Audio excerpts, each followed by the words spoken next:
here I am with Werner van Dyk. Werner is a qualified plumber with 20,800 hours on the tools. And he does residential, commercial, and civil, I think in that general order, if I'm not mistaken. Retirement villages, new home builds, resorts, civil drainage works. He's built up a business from 1 to 3 trucks and accumulating 1,040 callouts per year. And at the same time, he's hands-on managing the business frontline with the company trucks, the staff, the clients, and managing the projects. Werner van Dyk, how are you doing today? I'm very well, thank you, Dave. Werner, have I introduced you okay? I mean, is there anything else to say about your qualifications? No, I think you spot on. I am a qualified plumber. I did a 4-year apprenticeship, and I did a solar and heat pump course. I specialize in leak detection, and I'm also certified with our local authorities.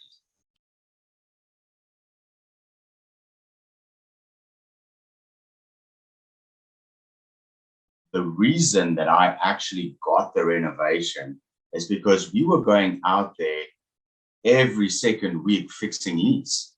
And what actually happened is that the house was renovated a decade before, but it was just an absolute botched job.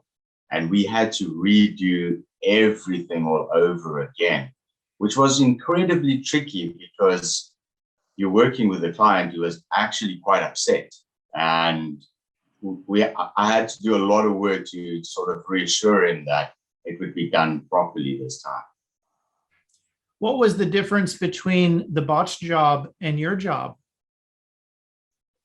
Well, what happened there, from what I understand, is that the general contractor and the plumber must have had some sort of disagreement. And what happened was the plumber on site left. That plumber had since retired, and I wasn't able to contact him to find out what actually happened. But from what I heard through the grapevine, is they had a fallout, and this usually happens when it comes to codes and standards, I guess. But what happened is the actual materials that was installed wasn't up to code. So the pipes that were in the wall weren't the right class. And this was a massive problem because all the plumbing was behind massive cladded slabs of what's called afrostone. So yeah, there was no access to anything. If anything leaked, it was a huge problem. There were no isolation valves. And you could just see at a glance that this was not installed by a qualified professional. Yeah, and it looked beautiful, but it was a nightmare. And yeah, so eventually I had to convince them and say, look, I can't keep coming for a call out. You have to do something. We have to remove these pipes. And we started with one bathroom, and it just ended up escalating. And we eventually did all of them. We did the pipe work. We had to redo the hot water cylinders, the reticulation of the water, everything. So yeah, that's how it was botched. Really. Coming back from a botched job, helping a dissatisfied client buy into a fixed job, and then leaving that client happy at the end of it, that must be a tricky challenge. How did it work out for you? Was the client happy at the end of the project? Oh, yes, absolutely. So much so that I've been working there almost, he's still, well, let me put it this way, he's my top client. And I've not only been working there, but he's got multiple properties all over. He owns actually quite a couple of farms. He's a big sugarcane farmer. And I've been working on all of his different farms, renovating other places. So he's definitely very, very happy. And so am I. He's a great customer. Now that he's seen the difference between an extremely bad job and an extremely good job, he's not going to try anyone else, right? Yeah, absolutely. There has been absolutely no problems. let's move on then. We've got Rocky Bay Resorts now. What was this one about, Werner? Ah, very much a similar problem. So Rocky Bay Resorts is a very popular resort. It's a very beautiful place. I wish I could put some more pictures in there to show you the whole place. It's this beautiful caravan and camping site and log cabin resort that's right on a very, very popular beach. And you can, there where I'm working is probably about 50, 60 meters from the main beach. And it's just this beautiful, beautiful place. And what happened there was the ablution blocks, and that's where all the campers and caravanners go to wash up. It's where the showers and the laundries and all of those things are. These ablution blocks, the plumbing in there were very average, very subpar. And there were a lot of complaints again about there's never enough hot water, especially in peak season, and especially in the ladies' ablution blocks. So what would happen is at peak hour, you know, when everybody goes, which is usually between 5 and 7 at night, they would run out of hot water. So the ladies would complain they'd be showering and the hot water would disappear. Sometimes all of the water would disappear, which caused a problem. So I went and investigated, and I found that they had complete inadequate amount of hot water. They had actually taken a whole bunch of small cylinders and then tried connect them in series together, and it was just completely inadequate. So I came up with a way to solve that problem. And again, to solve that problem was just one big industrial hot water cylinder that we could implement to solve that problem. And it went on to a complete renovation as well. So once again, we solved that, similar story. yeah. You saw a problem, you found a fix, and then you endeared the owner to your skill set, and you start doing more work. Yes, yeah.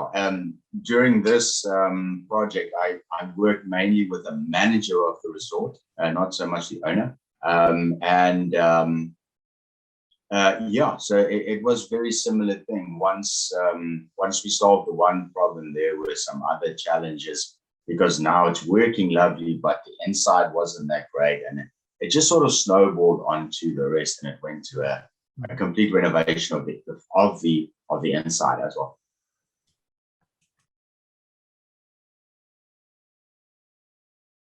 Looking back, your biggest achievements, what are you most proud of from the things you listed, or anything else? I think my biggest achievement, well, I don't sound too pretentious or anything, but I really enjoyed teaching my guys. You know, that was I really enjoyed that. Personally, from a personal perspective, I guess that was great. I think my biggest achievement was definitely the specialization. I personally, as well, I guess, I really enjoyed specializing in a very niche section. I really enjoyed being phoned as the go-to guy with a solution. If that makes sense. That was great. You know, when your phone rang and someone says, you know, I've had guys here, they can't find this leak. They said you were the guy to come in and find Right. this. That was so great. You know, I loved that. And I would drop any general plumbing job to go and do that. Like, I would rearrange my whole 2 or 3 day schedule to make room to find that job. And it was also technically, you know, put this in a way, when you've been fixing toilets for 20 years, technically, you know, that job, like trying to find that leak, like it's great. It's an interesting job to do. Yeah. It's a level up. It's a level up. Yeah. You mentioned about the guys first. I think that's interesting that you said that first. I'm wondering, there must be a pride in watching someone develop underneath your management, your support, your mentoring. Yes, yeah, absolutely. Yeah, it's great when you go to, well, one of the great things about being a tradesman, and one of the great things about plumbing, is when you do your work and it's all neat and straight and it's clean and it's this working system. It's great when you step back and you look at it and you go, wow, I did that, and I always enjoyed that. But like teaching someone to do it and then going back and going like, my goodness, this kid's better than what I am. You know what I mean? That's even better, because you're like, wow, I taught this guy. Yeah. And look at the work this guy's doing. Yeah. It's like, and when people come to you and say, that guy that's working for you, he's so good. That's an even better feeling. Yeah, great. So yeah. Did some of the people that you worked with go on and become artisans? Yeah, absolutely. My first apprentice.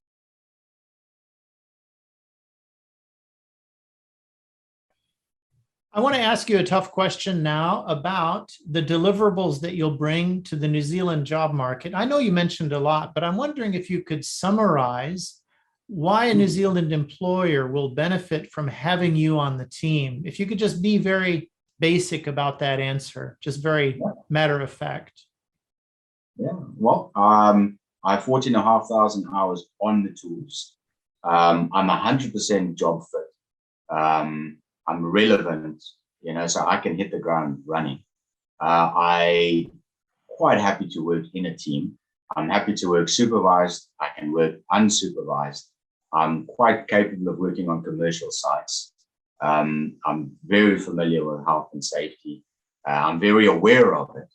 I know the dangers of someone working unsafely, and I know how much that weighs on an employer, having someone on site that doesn't know or not aware of these things.